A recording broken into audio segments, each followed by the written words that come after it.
Good morning, everyone. In this session, we'll be discussing the protection of forest and wildlife.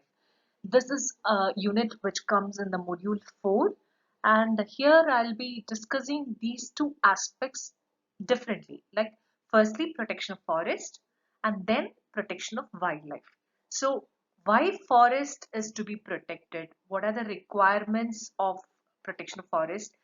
Why management of forest is important, and what are the legal provisions in relation to protection of forests. So that will be covered in the first part, and second part we will discuss the legal provisions for the preservation or conservation of wildlife.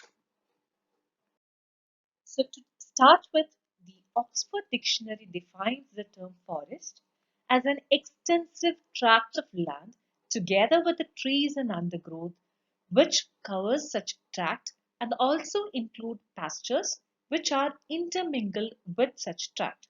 Okay, so this is just an introduction, and this is how Oxford Dictionary has defined the term forest.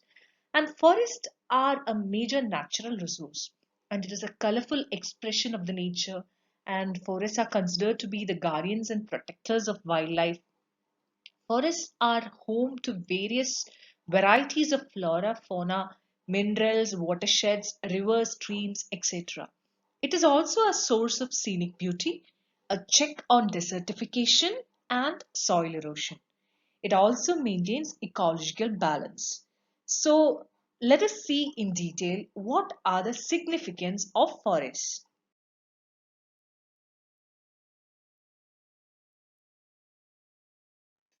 Now, what are the significance of forests, or what are the importance of forests? Forest has to serve various purposes, various functions. Firstly, to maintain ecological balance, then it has industrial significance, it has importance with regard to the life of the indigenous people. Various dimensions or various types of significances are attached to forest. Let's see in detail. So, firstly, it is maintaining ecological balance. That includes forest makes climate equitable. Whatever climate crisis or climate change we are facing right now, it is due to the cutting of forest, which has resulted in ecological imbalance. Then forests add to the fertility of soil. It also shelters wildlife. All the wild animals are staying in forest. It serves as their home. And it preserves gene pools. It prevents soil erosion. It supports rainfall. It maintains nitric oxide balance. And also forests promote perennial stream flow in rain-fed rivers. So there are a lot of significances which are attached to the forest with regard to maintaining of ecological balance. Next significance of the forest can be attached to or associated with the indigenous people. It provides as shelter to the tribals, and it also provides livelihood because most of the tribal population they depend on forest produce to support their life. So shelter and livelihood for the indigenous people. Then we have industrial significance also. Most of the dams are being constructed in thick forest areas. So construction of dams, then industries are fed with the raw materials from the forests mostly. Then a lot of sawmills function on the forest. We need furniture, we need to build houses. For that, forest and timber which is collected from the forest is very important. Then mining of minerals, all the mineral reserves you can find in thick forest areas. Then source of fuel and fodder. So yes, it is very important to you use the or the forests are also the sources for fuel as well as the firewoods.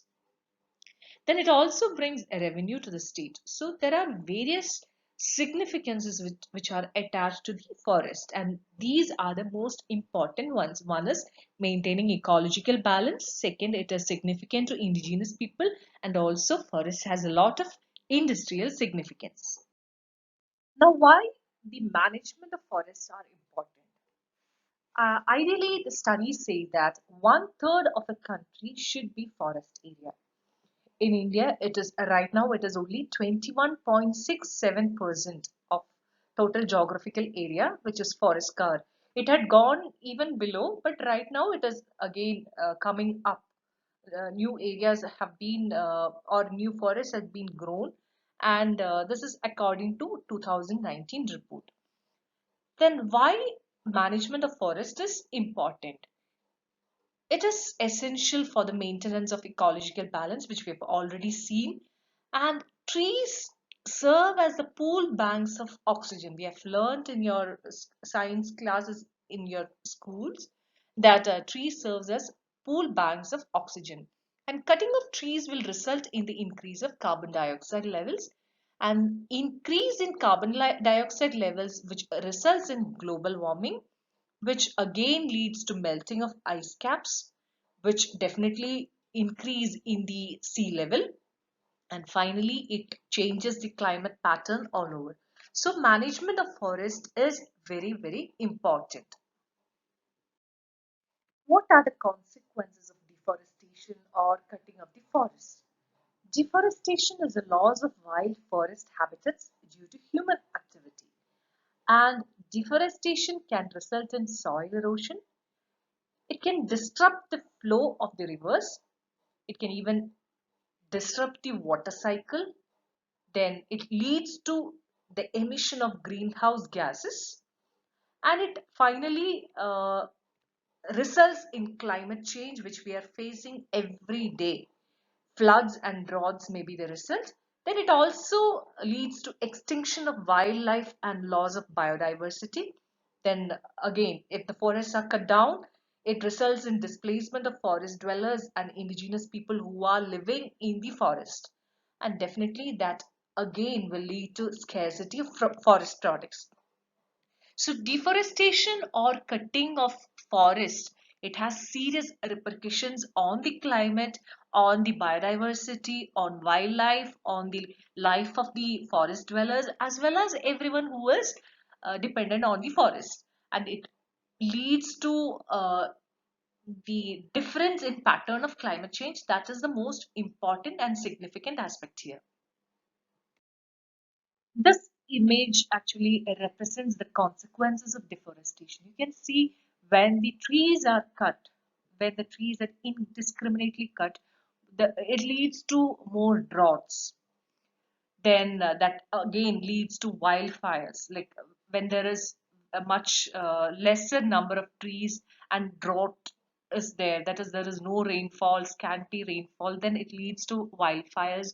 Then you can see this increases the temperature, the higher temperature and more heat waves, which will lead to uh, the melting of ice caps and snow, which results in a rising sea level. The oceans become warmer, and it results in damaging the corals. Another after effect of the deforestation, you can see it changes the rain and snow patterns. The thunderstorms, then the normal storms, etc., will be stronger. And it also impacts the migration and life cycles of migratory species. It again results in changes in the fertility of the soil. So a lot of implications can be traced as the consequences of deforestation.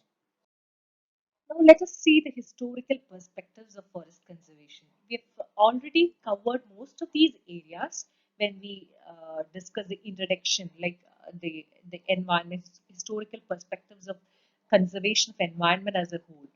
Anyway, so the historical perspectives of conservation of forests can be divided into three different periods. One is ancient period, second is British period, and thirdly after independence. So let's see all these three periods in detail and how forest was conserved, or what was the idea or notion of forest conservation during these three periods. Conservation of forests during ancient period. This is actually a revision of what we have already studied. History reveals that civilizations have developed on the banks of rivers amidst the dense forests. And ancient Indians maintained a symbiotic relationship with earth and its natural resources. And ancient texts, basically Vedas and other Shrutis and all, they have specifically mentioned the significance of forests. Vedas says that, or it considered trees, plants, animals, etc., as images of gods and goddesses. Plants were regarded as possessing divine qualities with reference to their healing powers. They were considered as divine objects and they were treated with great devotion and love. Trees were considered as treasures for generations, and punishments for cutting trees were prescribed in most of the ancient texts. And these punishments were generally according to the utility of the tree. The Brihadaranyaka Upanishad, it praises the trees and their significance in detail. And rishis even warned against deforestation or cutting of trees, that they feared it would result in poor rainfall. And Agni Purana says that a person who does the sacred work of plantation provides salvation even for those ancestors who died 3000 years ago. And you can see references in Matsya Purana also. In Matsya Purana, it was stated that one pond is equal to 10 wells, one sun is equal to 10 ponds, and one tree is equal to 10 suns. So Matsya Purana even uh, equalizes 10 suns is equal to one tree. And Manusmriti has specifically condemned cruelty towards animals, and cutting of trees were considered to be an offense. And Arthashastra mentions the duties of the king to guard, upkeep, and plant forests for the kingdom. And it is the duty of the kings to plant trees. And it also provided for punishments for tree fellers. But when it came to the post-Vedic period, you can see exploitation of nature was very rampant. Forests were cleared for utilizing it for the expanding social needs, and exploitation of forest wealth for making household articles and defense purposes were very rampant. And another significant phase during the history is the period of Ashoka the Great. He worked for the preservation of environment, especially flora and fauna, and he planted trees along public roads, and his edict said that forests must not be burned, trees shall be planted on both sides of roads, and he even prescribed punishments for killing of animals. And you can see even death sentences were imposed for the ones who killed elephants. So altogether, ancient Indians had a culture of protecting and guarding the forest. It was never an anthropocentric approach. It was always pro-environmentalist approach. And social responsibility of the individuals as well as the rulers to maintain and protect the environment was clearly mentioned in most of these texts, ancient texts, which are even now which are considered to be authoritative. And Indians had a culture of worshipping nature in all its glory. Next important phase when we talk about the forest conservation is the British period. Until the advent of British, the forests were well protected and guarded. But when the British came, the fierce onslaught of Indian forests was witnessed. And forests were considered as sources of revenue and not as a natural resource by the imperial rulers. Forests were used for getting timber for shipbuilding and construction of railway lines. These two were very important for the British people. Building of ships and construction of railway lines. So, Indian forests, they served a lot for the British in order to improve or in order to establish their communication and transportation facilities, basically transportation facilities. And there was a shift from the conservation of forests to the exploitation of forests. Malabar teak and oak vanished systematically. And during the World Wars, it was stated that Indian forests served the imperial army. The following are a few important aspects which need special reference. In 1806, a commission was appointed to inquire about the amount of teak which is available in India. especially in Malabar and Travancore. And it was to explore the possibility of exploiting teak for shipbuilding. It was not for conservation or anything. They just wanted to know how much quantity of teak were present in India, especially in northern Malabar region and Travancore region of Kerala. And history has recorded almost 1,500 logs of teak, large teak trees were shipped to the Great Britain during those days. In 1820, British government started exploiting of timber directly, and forest conservator was appointed, and his duty was to collect and make available timber and cardamom from forest areas for shipment to Great Britain. It was not for the conservation of forest. It was not with an intention to conserve Indian forest. It was just to exploit the required natural resources for them, and all forests were considered as government property. So it gave a free hand for the British government to cut whatever or take whatever forest produce they wanted. Those days, timber extraction was confined only to teak. Earlier, it was confined only to teak, but later in the year 1844, even rosewood, anjali, etc., all these major timbers, they were also deemed as royal trees. In 1855, Lord Dalhousie he established Indian Forest Department. Forester, ranger, administrators, etc. were appointed in the Forest Department. Then in 1864, Inspector General of Forest was also appointed. Further, in 1865, Indian Forest Act was enacted, the first of the kind, and its aim was to facilitate the acquisition of Indian forest areas to supply timber for railways.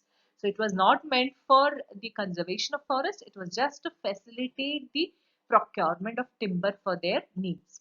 And it established the claim of state on the forest land. So entire forest area belonged to the state. So nobody else except state can take timber from the forest areas. The act meant to regulate forest exploitation and the management and preservation of forest resources. Though it appears to be so, but it was a systematic exploitation of the Indian forest by the British rulers. No private person was allowed to exploit the forest. That was true, but the entire monopoly vested with the colonial masters. Then further in 1878, Indian Forest Act was again enacted, which repealed the 65 Act, and it claimed absolute control and ownership rights of the state on the forest. And the act recognized the rights of the nomads of the forest and of other nearby dwellers in various areas. And the forest land was divided into three: the reserved forest, protected forest, and the village forest. This system continues even now. We have the Indian Forest Act of 1927, which still follows this pattern of reserved forest, classification of forest as reserved forest, protected forest, and village forests. So the Indian Forest Act 1878 was repealed and the Indian Forest Act 1927 was enacted. And this is considered to be a comprehensive legislation for the management of forest. And the act aimed at consolidating all the earlier laws. And this is a statute which we still follow, which is still in force with regard to the reservation of forest, the classification of forest, etc. And the provisions of the statute we will discuss in detail in the next part of this presentation. So thank you again and again. I'm telling you, if you have any clarifications, you can simply send me a mail or even you can send me a message in my WhatsApp number. Keep reading, don't sit idle, collect as much as materials you can. These materials, especially with regard to environmental law, there are a lot of materials which are freely available online and that is sufficient for your studies this semester. So keep reading.